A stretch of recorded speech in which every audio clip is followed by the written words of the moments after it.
The Arsenal striker hunt.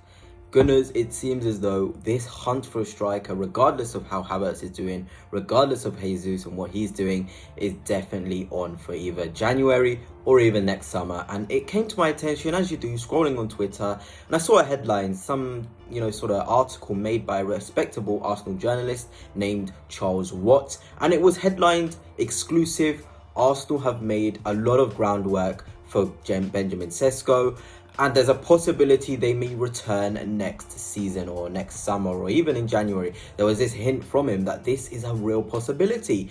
And of course, as you do with Havertz's form, you're kind of thinking to yourself, do we actually need a striker? Why are we doing this? We missed out on Sesko already. What's the point of sort of doing this all over again? But then I just thought to myself, if we think properly, what striker options do Arsenal Football Club really have? You've got Kai Havertz, who's dropped into the 8 sometimes. He's playing second striker sometimes. He hasn't really had 10 games in a row where he's playing centre forward. So you're kind of thinking, okay, does Arteta not see him long term as the main guy at centre forward? Maybe it's just due to the injuries. Probably is due to the injuries of, Martin Odegaard, Merino, and the circumstance we're in. That's why we haven't seen Havertz up front quite a lot. But then I was also thinking, Arteta wants a lot of options in the number 9 position. Gabriel Jesus has been injured himself and is clearly not firing at all either. Coupled with the fact we lost Eddie Nketiah and the fact that Trossard seems to be playing in that 8 sort of Odegaard position at the minute and is doing really, really well. So really, Kai Havertz is actually, with Gabriel Jesus, the only proper number 9 sort of options. And you're kind of just thinking, Jesus is always normally injured, which is a massive shame. So it's only really Kai Havertz in that position who is the number 9. So then I kind of thought to myself, okay, Benjamin Sesko made a lot of groundwork for him last summer. Obviously rate him, young, powerful, and really, really good. And I remember watching the game, actually, Leipzig against Juventus. I'm sure a lot of you Gunners were interested in that as well. And you just saw Sesko. He just looked really, really powerful, really good. The finishes on the show, it was just so, so good to see. And I love seeing a player, kind of fulfilling their potential, Obviously, I would have loved to have him at the club. And it seems as though he was our number 1 target, Gunners. We actually genuinely wanted him in the summer, and he opted to stay. And I feel like there was no love lost in the Charles Watts article. He said there's no love lost between Arsenal and Sesko. They understood for his development, maybe staying at Leipzig was the right thing. And look, he's firing. He's their main man up front. He's scoring in the Champions League. I think it's 4 goals in 4 games in Champions League. He's linking the play really well. He's running in behind. He looks confident. He looks great. So you're kind of like, okay, here's a player, a lot of potential, doing really well, strong, physical, quick. All the fundamentals that you think Arteta would want in a number 9, and you're kind of now there, sort of smiling and kind of happy that we're interested in a player of his ability. And I'm sure he'll cost quite a lot of money next summer, upwards of 60 million. But look, when you're going for a number 9, the number 9 market is almost really saturated in terms of the prices of players. So you've got to expect player premium for the profiles like Benjamin Sesko. And I almost thought, how would a Sesko fit into Arsenal with a Kai Havertz, with a Martin Odegaard?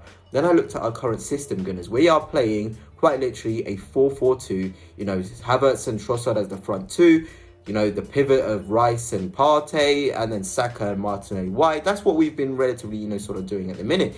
So then you just kind of think, Sesko with Havertz, wow. Could you imagine that as a front 2?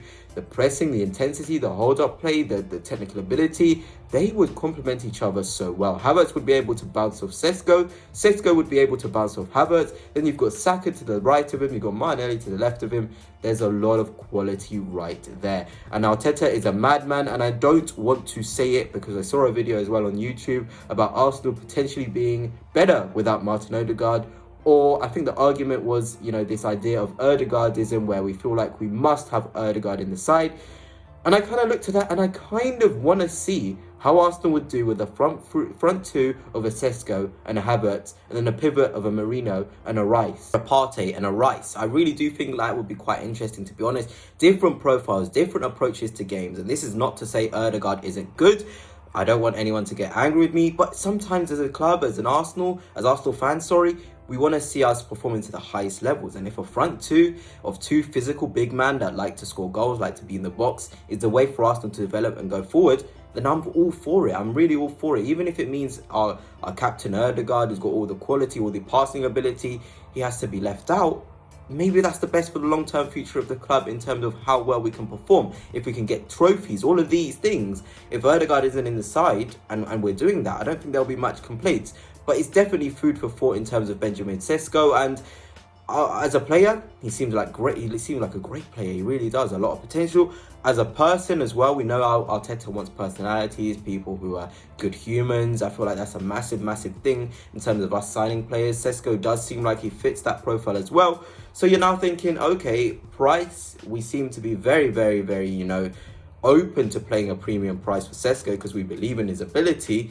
So I'm just there like, okay, if we can get him in January, if we can get him in the summer, go for it. I mean, go for it. It's all about increasing the quality of the squad, improving the squad. And Sesko, I feel like, can definitely do that. So, for me, he's young as well. I feel like he's going to really add firepower. And I was kind of happy to see the article, but then also thinking of Kai Havertz, of the Trossards and the Ødegaards, how a system would work. But that's what it's all about for Mikel Arteta. He has a plan, and I'm sure we'll see maybe us go back in for Sesko this summer, in January, next summer, whatever, and we'll see us working, in a different sort of system that suits Sesko and a Havertz and an Ødegaard, because Arteta definitely has the quality to fit all our good players in. But anyway, guys, that's it for now. Hope you have enjoyed, and until next time, peace.